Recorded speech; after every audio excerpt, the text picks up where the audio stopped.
안녕하세요 여러분, 성공합시다. 여러분들 중에 혹시 질투나 시기를 너무 많이 받아가지고 힘들어 본 적 있으신가요? 하나님 일을 하는데도 불구하고 그 시기와 질투가 멈춰지지 않을 때 조금 이상할 때도 있잖아요. 또는 반대로 누군가가 너무 질투가 되고 시기가 돼서 잠이 안 오는 경우 있으신가요? 저는 가끔 그런 마음이 들 때가 있어요. 그럴 때 우리는 시기와 질투를 어떻게 해석해야 되며 또 어떻게 극복해 나가야 하는지를 오늘 본문을 통해서 한번 배워보도록 해요. 17절, 이삭은 그곳을 떠나서 그랄 평원에다가 장막을 치고서 거기에 자리를 잡고 살았다. 자, 아비멜렉이 이삭이 점점 너무 커지니까 당신은 나보다 너무 강해지니까 이제 떠나시오 이렇게 말했어요. 두려웠던 거죠. 그래서 이삭은 그곳을 떠나서 그랄 평원에다가 장막을 쳤어요. 사실 앞에 보면 지금 이삭의 직업이 농부가 되었잖아요. 거기서 백비소산을 주셨다고 했어요. 그런데 그 일궈놓던 것을 다 놓고 떠난다는 것은 사실 쉽지 않아요. 그런데 다투지 않고 이삭은 떠났어요. 하나님을 온전히 신뢰했기 때문에 가능한 행동이었죠. 자, 18절. 이삭은 자기 아버지 아브람 때에 팠던 우물들을 다시 팠다. 이 우물들은 아브람이 죽자 블레셋 사람들이 메어버린 것들이다. 이삭은 그 우물들을 그의 아버지 아브라함이 부르던 이름대로 불렀다. 자, 고대의 우물은요, 땅의 소유를 상징하는 굉장히 중요한 표였어요. 우물을 소유했다는 말은 그 지역을 차지했다고 하는 말과 동일한 이야기였거든요. 그런데 블레셋 사람들은요, 아브라함의 우물을 메어버렸어요. 그 뜻은 그 땅을 아브라함의 것으로 인정하지 않겠다는 행위였죠. 그런데 다시 이삭이 그 우물을 팠고 아버지가 부르던 이름을 붙였다는 것은 그 땅의 소유를 회복하려고 했던 것이에요. 아버지의 소유를 되찾겠다는 의지가 보이는 행동이었던 거죠. 자, 19절. 이삭의 종들이 그랄 평원에서 우물을 파다가 물이 솟아나는 샘줄기를 찾아냈다.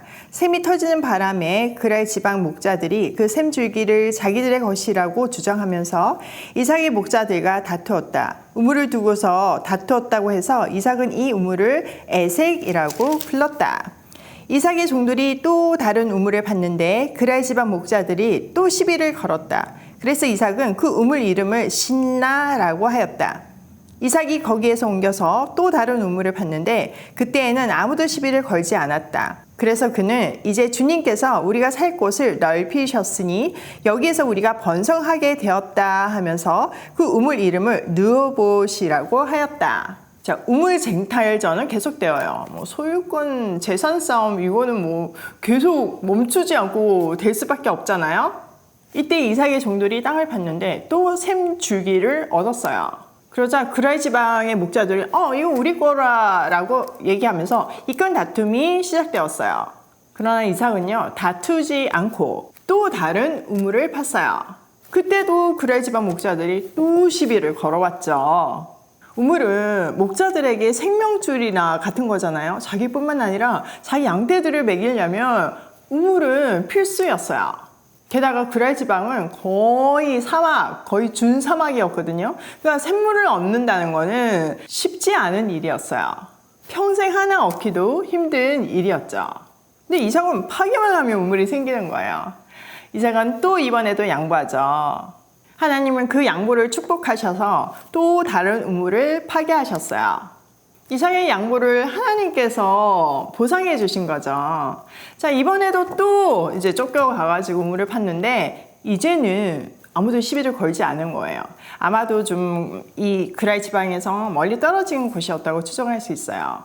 그제서야 이삭은요, 하나님께서 살 곳을 넓히셨으니 번성하게 될 것이라는 것을 확신하고 그 우물의 이름을 르호봇이라고 불렀어요. 각주에 보면 넓은 곳이라는 뜻이죠. 이렇듯 이삭에게는 하나님의 축복이 계속 임했지만 주변의 시기와 질투는 멈추지 않았어요. 사실 시기와 질투는 죄가 있는 인간에게 발생하는 너무나 흔하고 당연한 죄의 결과예요. 진짜 솔직히 한번 여러분 생각해 보세요. 누가 너무 잘 되면 물론 기뻐하는 마음도 있지만 내 마음 한구석이 뭔가 서늘해지잖아요. 그리고 꼭 나랑 비교하게 되잖아요. 그러면서 상대적 빈곤감에서 막 질투하게 되잖아요. 얼마 전에 제가 글을 하나 봤는데 너무 공감이 되더라고요. 질투는 남이 받은 것을 세워보는 것이고 감사는 내가 받은 것을 세워보는 것이래요. 진짜 공감되지 않나요? 저도 마음속에 질투가 일 때가 많지만요. 그때마다 그 사람 것에서 눈을 돌려서 내가 받은 것들을 세워보고 있어요. 저도 제 인생을 돌아보면요. 하나님이 광야길을 걷게도 하시고 또 풍족한 삶을 허락하시기도 하세요. 근데 너무 재밌는 사실은요. 제가 가난하면 가난하다고, 아니 정말 하나님께 영광이 안 된다고, 너 혹시 제가 있는 거, 숨겨놓은 제가 있는 거 아니냐고 막 이렇게 또 저를 질타하고 시기하고 말씀을 가르치는 자격에 대해서 얘기하고 이러더니 이제 조금 그 시기를 통과해서 이제 여유롭게 사니까 또 질투하고 시기하는 거예요. 그러니까 이 시기와 질투는 나의 문제가 아니라는 거죠. 그냥 시기와 질투가 너무 당연하다고 받아들여야 돼요. 그리고 중요한 것은요, 우리는 사람 앞에서 사는 것이 아니라 하나님 앞에서 살잖아요. 가난하면 가난한 대로, 부하면 부한 대로 하나님께 영광 올려드리는 삶을 살아야 해요. 가난과 부가요, 우리 삶의 기준이 아니기 때문이죠. 하나님이 허락하신 가난과 부는 하나님의 영광을 드러내는 도구일 뿐이에요. 필요에 따라서 하나님은 가난도 주시고 부도 주시는 거예요. 이삭도 보면 100배를 주실 때도 있지만 다 뺏기고 빈손으로 지금 떠나게 할 때도 있잖아요. 중요한 것은 하나님 앞에 있다는 것이 그 많은 재산보다 더 큰 가치인 것을 알고 다투지 않고 하나님 말씀대로 순종하며 나아간다는 그 포인트가 아주 중요한 거죠. 그러니까 우리도 너무 질투하지 말고 또 질투와 시기 받는다고 너무 실망하지도 말고 상처도 받지 말기로 해요. 사람들의 생리가 그러니까요. 이건 저한테도 하는 말이에요. 하나님 안에 있는 사람들도 그런데 그렇지만 우리한테는 지금 이런 마음이 들면 뭔가 하나님 말씀에 기준해가지고 좀 고칠 수라도 있는데 세상 사람들은 그 기준이 없잖아요. 오죽하겠어요. 우리가 이해를 해야 하는 거죠. 진리를 가진 사람이니까요. 우리는 이 원리를 분명하게 깨닫고 허락하신 삶에 감사하며 그것이 무엇이든 간에 하나님께 영광 올려드리는 그런 멋진 삶 살기로 해요. 자, 24절. 그날 밤에 주님께서 그에게 나타나셔서 말씀하셨다. 난 너의 아버지 아브라함을 보살펴준 하나님이다. 내가 너와 함께 있으니 두려워하지 말아라. 내가 나의 종 아브라함을 보아서 너에게 복을 주고 너의 자손의 수를 불어나게 하겠다. 이삭이 그곳에 제단을 쌓고 주님의 이름을 부르며 예배하였다. 그는 거기에서 장막을 치고 그의 종들은 거기에서도 우물을 팠다. 그날 밤 주님께서는 이삭에게 나타나셔서 아브라함과 함께 하셨던 하나님께서 이삭과도 함께 하신다는 것을 알려주셨어요. 그리고 두려워하지 말라고 하죠. 이삭도 이렇게 믿음으로 떠나지만 두려움이 있었던 거예요. 또 아브라함과의 언약을 기억해서 이삭에게 반드시 복을 주고 또 그 자손이 번성하게 될 것이래요. 이삭은 믿음으로 다툼을 피해서 우물을 떠났지만요. 사실 그에게는 두려움이 있었던 거예요. 우리처럼요. 이게 얼마나 우리에게 큰 힘이 되나요? 우리도 매일 아침에 이렇게 말씀 앞에서 말씀 묵상하고 기도하고 또 말씀대로 노력하며 살고 있어요. 그렇지만요. 우리의 연약함 때문에 순간순간 두려움과 좌절이 몰려오죠.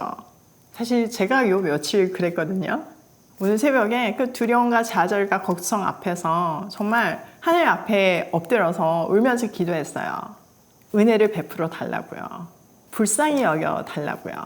제가 이것밖에 안 되니까 하나님 힘주시고 사용해 달라고요. 근데 본문이 어쩜 이렇게 세밀할 수가 있어요?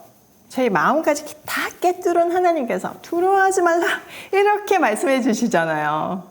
진짜 하나님의 약속을 붙들고 다시 일어나서 달릴 힘이 생겨요. 여러분도 그러시죠? 자, 26절. 아비멜렉이 친구 아웃삭과 군사령관 비고를 데리고 그랄에서 이삭에게로 왔다. 이삭이 그들에게 물었다. 당신들이 나를 미워하여 이렇게 쫓아내고서 무슨 일로 나에게 왔습니까? 그들이 대답하였다. 우리는 주님께서 당신과 함께 하심을 똑똑히 보았습니다. 그래서 우리는 우리와 당신 사이에 평화 조약을 맺어야겠다고 생각합니다. 이제 우리와 당신 사이에 언약을 맺읍시다. 우리가 당신을 건드리지 않고 당신을 잘 대하여 당신을 평안히 가게 한 것처럼 당신도 우리를 해롭게 하지 마십시오. 당신은 분명히 주님께 복을 받은 사람입니다. 아비멜렉이요, 친구와 군사령관을 데리고 이삭을 찾아왔어요. 아니, 쫓아낼 때는 언제고 찾아온 거죠. 이삭도 그렇게 질문했어요. 근데 진짜 놀라운 고백을 해요. 28절에 보면 주님께서 당신과 함께 하심을 똑똑히 보았습니다. 이렇게 얘기하고 있고, 또 29절에 보면 당신은 분명히 주님께 복을 받은 사람입니다 라고 말하고 있어요. 그러니까 아무리 시기하고 질투하고 막 그래서 그거 못 참고 막 괴롭혀도 하나님이 함께 하시고 또 복을 주시는 것을 부인할 수는 없었던 거죠. 그래서 평화 조약을 맺자고 해요. 사실 내용을 보면요, 자기 잘못은 하나도 얘기하지 않고 이삭에게 거의 독박을 씌우면서 평화 조약을 맺자고 해요. 이삭으로서는 사실 계산을 해보면 뭐 안 맺어도 되는 그런 조약이거든요. 이삭은 어떻게 할까요? 30절. 이삭은 그들을 맞아서 잔치를 베풀고 그들과 함께 먹고 마셨다. 그들은 다음날 아침에 일찍 일어나서 서로 맹세하였으며 그런 다음에 이삭이 그들을 보내니 그들이 평안한 마음으로 돌아갔다. 이삭은 이번에도 싸우지 않고 뭐 잘잘못을 따지지도 않고 그냥 내민 손을 붙들고 화평 조약을 맺어요. 자, 32절. 그날 이삭의 종들이 와서 그들이 판 우물에서 물이 터져 나왔다고 보고하였다. 이삭이 그 우물을 세바라고 부르니 사람들은 오늘날까지 그 우물이 있는 성읍을 브엘세바라고 한다. 세상에 아무리 싸움을 걸어오고 부당하게 행동을 해도요, 이삭은요, 하나님의 자녀답게 그 싸움에 맞장구를 치지 않아요. 평화를 유지하죠. 사실 받은 은혜를 생각하면 그렇게 할 수 있는 거예요. 우리 좁은 마음으로는 계산하고 따질 수밖에 없잖아요. 그리고 막 싸우고 싶은 마음이 들잖아요.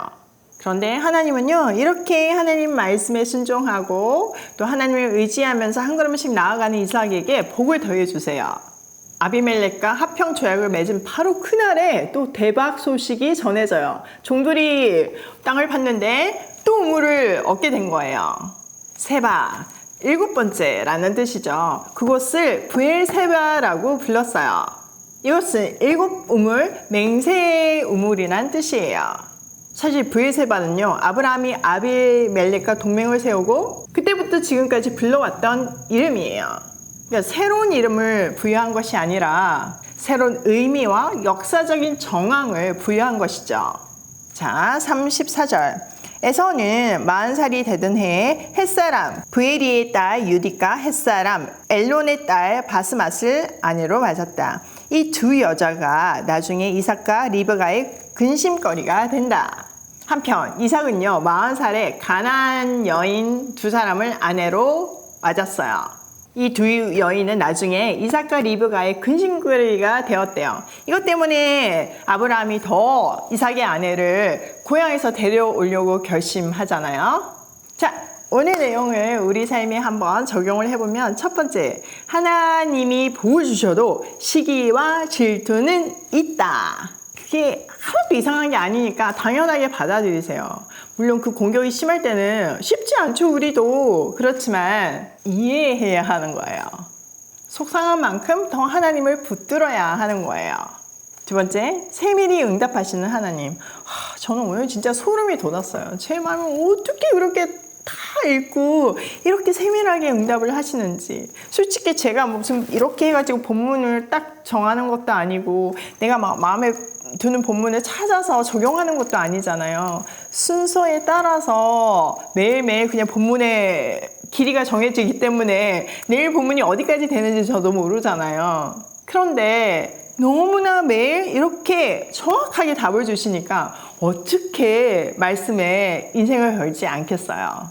말씀을 사랑하지 않을 수 있으며 그 생명이 있는 말씀을 어떻게 내 삶에 적용하지 않겠어요? 안 하면 손해죠. 세 번째, 나의 삶에서 하나님이 보여야 된다. 아비멜렉 보면요, 이삭 괴롭히고 쫓아내고 뺏고 이러지만요, 부인할 수 없는 한 가지가 있었어요. 바로 하나님이 이삭과 함께 하신다는 거예요. 하나님이 이삭에게 복을 주신다는 사실이에요. 바로 그것이 우리 삶에서 보여야 하는 거죠. 어떨 때 보일까요? 우리가 부유해지면 보일까요? 아니면 가난해지면 보일까요? 아니에요. 어떤 상황 속에서도 우리가 하나님 앞에서 살 때 우리 삶에서 역사하시는 하나님이 보이는 거예요. 오늘도 세밀히 응답하시는 하나님의 말씀을 붙들고 내 삶에서 하나님이 보이기를 소원하며 고고싱해요.